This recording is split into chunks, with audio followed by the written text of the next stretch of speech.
નમસ્કાર. ગુજરાતના વધુ એક ગાયિકાનો પ્રેમ લગ્નનો વિવાદ સામે આવ્યો છે. આ વિવાદ સામે આવતા સવાલ થાય કે ગુજરાતી ગીતકારોના ગીત કરતાં તેમના વિવાદ વધારે વાયરલ થાય છે, તો તે હકીકત છે. પહેલાં કિંજલ દવેનો વિડીયો આવી રીતે અમારે સમાચાર આપવા પડ્યા હતા. ત્યારબાદ કિંજલ રબારીનો પ્રેમ લગ્નનો વિવાદ સામે આવ્યો ને આ વખતે કાજલ મહેરિયા નામના જાણીતા ગાયિકા છે, તેમની સાથે સમાજનો અને પરિવારનો જે તેમના પ્રેમ લગ્ન ઉપર વિવાદ છે તે સામે આવ્યો છે. એમ તો કાજલબહેનનું પણ અસલી નામ કિંજલ જ છે, તો આ વધુ એક કિંજલ જે છે તેમના પ્રેમ લગ્નનો વિવાદ આ વખતે ચર્ચામાં છે. ચર્ચામાં શું કામ છે? કારણ કે કાજલબેન મહેરિયા છે, તેમણે 10 ઓક્ટોબર 2025માં જ તેમણે પોતાના મનગમતા સાથી સાથે, અલ્પેશ ઠાકોર જેમનું નામ છે, તેમની સાથે તેમણે લગ્ન કર્યા હતા. તેઓ પુખ્ત વયના છે અને સંવિધાન તેમને મરજી આપે છે અને તેમણે પોતાની સહમતિથી આ લગ્ન કર્યા છે તેવું તેમનું કહેવું છે. હવે આ બાબતે તેમના પરિવારને અને સમાજને આપત્તિ આવતા તેઓ ગઈકાલે શેરથા ગામ ગયા હતા, જ્યાં કિંજલ મહેરિયાએ જેમની સાથે લગ્ન કર્યા છે તે તેમનું સાસરું ગણાય છે, તે ગામે ગયા હતા. તેમના પરિવાર સાથે વિવાદ થયો હતો અને આ વિવાદ પોલીસ સ્ટેશન સુધી પણ પહોંચ્યો હતો. આખા બાબતે દૂર કરતાં કાજલબેનના જે માતા છે શારદાબેન, તેમણે પણ પોતાની પ્રતિક્રિયા આપી અને ત્યારબાદ આ વિવાદ વધારે વકરતા કાજલબહેને પણ પોતાની પ્રતિક્રિયા આપી છે. તો પહેલાં આ બંનેની પ્રતિક્રિયાઓ સાંભળીએ અને ત્યારબાદ આનો વધારે વિસ્તૃતમાં ચર્ચા કરીએ. હું કાજલ મહેરિયાની મમ્મી, મારું એટલું જ કહેવું છે કે મારી જ દીકરી જે બનાવ બન્યો એના માટે અમે શેરથા ગામે ગયા હતા. શેરથા ગામે ગયા, હું અને મારો સમાજ અને મારા સગા સંબંધી ત્યાં ગયેલો અમને ઉશ્કેરીને કાઢી મૂક્યા. અમે કહ્યું કે ભાઈ મારી સોડી અમને મૂકી દો, એટલે અમને ઉશ્કેરીને કાઢી મૂક્યા. મારી સમાજને અને મારી હડારે આલમને મારી એટલી નર્મ વિનંતી કે મારી સોડી એક સિંગર છે, એ છોકરો મારા ત્યાં 200 રૂપિયામાં બક્ષીસ વેણવા આવતો હતો. એ છોકરા સાથે લગ્ન મારી સોડી કદાપી ના કરે. મારી છોકરી આવી હતી નહીં. હવે કઈ રીતે બનાવ બન્યો એ અમને કોઈ ખબર નથી. ગેમ એના પરિવારના પૈસા માટેની ગેમ રમી રહી છે. તો મારી દલિત સમાજ અને અઢારે આલમનો અમારી વિનંતી છે કે ગમે તે કરીને મને આનો રસ્તો કાઢી આપો. જય હિન્દ, જય ભીમ, જય વિયતમાં. હું લોક ગાયક કાજલ મહેરિયા. ઘણા સમયથી ચર્ચાનો મુદ્દો જે વાત મારા પારિવારિક હતી, ઘરની વાત હતી, એટલે ઘરમાં જ રહે એવી ભાવનાથી તમારી સમક્ષ ક્યારે રજૂઆત નથી કરી. પરંતુ આજે હદનો છેડો પાર થઈ ગયો હોય એવું મને લાગે છે.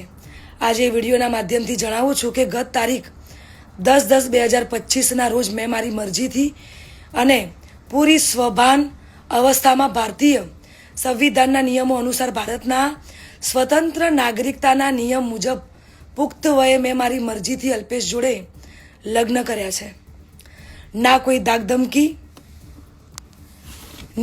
દાગધમકી કે ના કોઈ દબાણથી કર્યા છે. અલ્પેશ અને મારું પોતાનું રિલેશન છેલ્લા 1.5 વર્ષથી હતું. આ વાતની જાણ મારા પરિવારને મેં કરેલી, પરંતુ એમની રાજીપો ના હોવાથી મેં મારી જાતે મારું ભવિષ્ય, મારી જિંદગી મહત્વપૂર્ણ નિર્ણયમાં મેં મારી જાતે લીધો છે. એ બાબતે મારો પહેલો ઘણો કે છેલ્લો ઘણો જવાબ આજ રહેશે અને આજ હશે. તો ખાસ જણાવું છું કે અમે બંને રાજી ખુશીથી રહીએ છીએ. હું મારી આ પર્સનલ વાતમાં ના કોઈ સમાજને કે ના કોઈ વડીલોને ગેરમાર્ગે દોરવા નથી માંગતી. એટલે હું સનાતન ધર્મમાં માનું છું અને સનાતન ધર્મ પ્રેમી જનતા પાસે સાથ અને સહકાર માગું છું. અને ખાસ એ વાત કે હું ધર્મ પરિવર્તન કરવા નહોતી માંગતી, એટલા માટે અત્યાર સુધી હું ચૂપ હતી. આ નિર્ણય પર અડગ રહી છું એનું કારણ કે હું સનાતની છું અને મારા પરિવાર દ્વારા અલ્પેશ અને મારા પર જે આક્ષેપો નાખવામાં આવ્યા છે, અલગ અલગ ધમકીઓ, મારી નાખવાની, ઉપાડી દેવાની, આ બધી ધમકીને અને ખાસ કે મારા સાસરે એટલે કે શેરથા જઈને જેમ તેમ બોલી અને ધમકીને આપી બધી વાહિયાત વાતોથી કંટાળીને તમને બધાની વિડીયો દ્વારા જણાવું છું. અને આજ પછી આવી કોઈ પણ ફાલતુ વાતોનો મારે જવાબ આપવો પડે એવું હું જરૂરી નથી માનતી. તો પ્લીઝ, આજ સુધી મેં લોકોનું અને મારા પરિવારનું જ વિચાર્યું છે, પણ હવે હું મારું વિચારીશ. આ ઉપરાંત કોઈ પણ ખરાબ કોમેન્ટ કે હેરાનગતિ પહોંચાડશે તો ભારતીય ન્યાયતંત્રની મદદથી કાયદેસરની કાર્યવાહી કરવામાં આવશે. જય હિન્દ, જય ભીમ, જય વિહતમાં. તમે બંનેને સાંભળ્યા. હવે આ જોઈને તમને ખબર પડી જ ગઈ હશે કે કાજલબહેનની સામે તેમના પરિવારનો વિરોધ છે કે તેમના લગ્ન થવા તેમણે જે વ્યક્તિ સાથે લગ્ન કર્યા છે તેમાં તેમનો વિરોધ છે.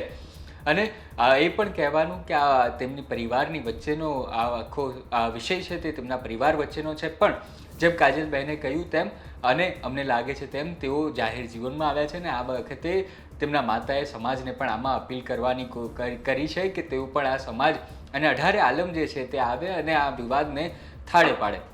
એમ તો આગળ પણ કિંજલ રબારીનો પણ આવી રીતે વિવાદ હતો ને જેમ કિંજલબેન બોલી રહ્યા છે, કાજલબેન જેમ બોલી રહ્યા છે તેવી જ રીતે કિંજલબેન પણ કહ્યું હતું કે અમે બંને સહમતિથી લગ્ન કર્યા છે અને અમને અમારી ઉપર જો કોઈ દાગ કે ધમકી આપશે તો અમે કોર્ટ પાસે પણ જઈશું. આવા જ સૂર અત્યારે કાજલ માયરિયાના પણ છે. પણ પછી કિંજલ રબારીમાં જે વિવાદ જે રીતે સમજાવવામાં આવ્યો કે જે રીતે અંત થયો તે રીતે અંત થશે કે કેમ, એટલે કે ટૂંકમાં સવાલ અહીં એ થાય છે કે આખા વિવાદમાં કોણ જીતશે?